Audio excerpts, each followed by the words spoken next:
Hi, I'm Mark with Samaritan's Well. Today we're talking about Seasonal Affective Disorder. It's also called S.A.D, of course, S.A.D.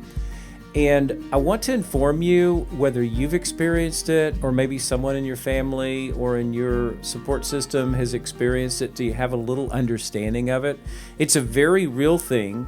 It's not as severe as major depressive disorder, but it's a significant depression affecting up to 4 to 6% of the population in a severe way and 10 to 20% of the population with moderate symptoms. It's a type of depression that typically arises during the shorter, darker days of fall and winter, and then it subsides as spring arrives and daylight hours increase. Now, women are 4 times more likely to have S.A.D than men. And if you live in the state of Washington, for example, you're 7 times more likely to have S.A.D than in Florida. So we see the connection with sunshine, being outside, being outdoors. But there's several things connected to S.A.D and treatment for it that I want to mention. Now, I will say one of the most common things that makes a lot of sense if you live in a stormy place or a place with a lot of rain, a lot of people go for a light therapy lamp. And these typically are going to be between 2,500 and 10,000 lux is the way they rate them. And so there's a lot of good lamps that you can do to help you get some of that light. It's not 100%, of course, like sun, but it is something that has proven to be effective and have some positive effects for people.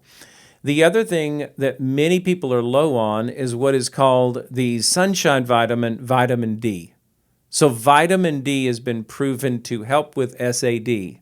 So both of those could be effective. The other thing I want you to consider, though, is taking some early morning walks, getting out at the peak time of sunshine, getting at least your 20 or 30 or 40 minutes in the sunshine, anything to increase your input of sun, because you can get those sun rays even on a cloudy day. You'll get some sunshine through it.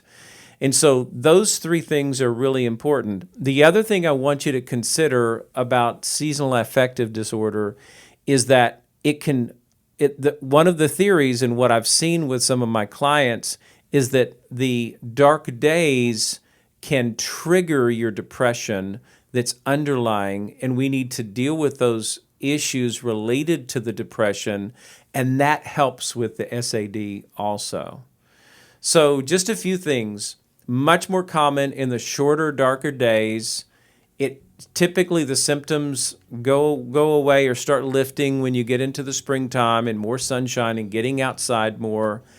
Getting outside, light therapy, vitamin D, and then perhaps for some of you, especially the ones in the more severe range, treating it as a real depression that's not just physical or hormonal and dealing with the underlying issues could be really key for seasonal affective disorder. If you enjoyed this podcast, please do us a favor and like, subscribe, and share with others who might need it. And you can find additional resources at SamaritansWell.com.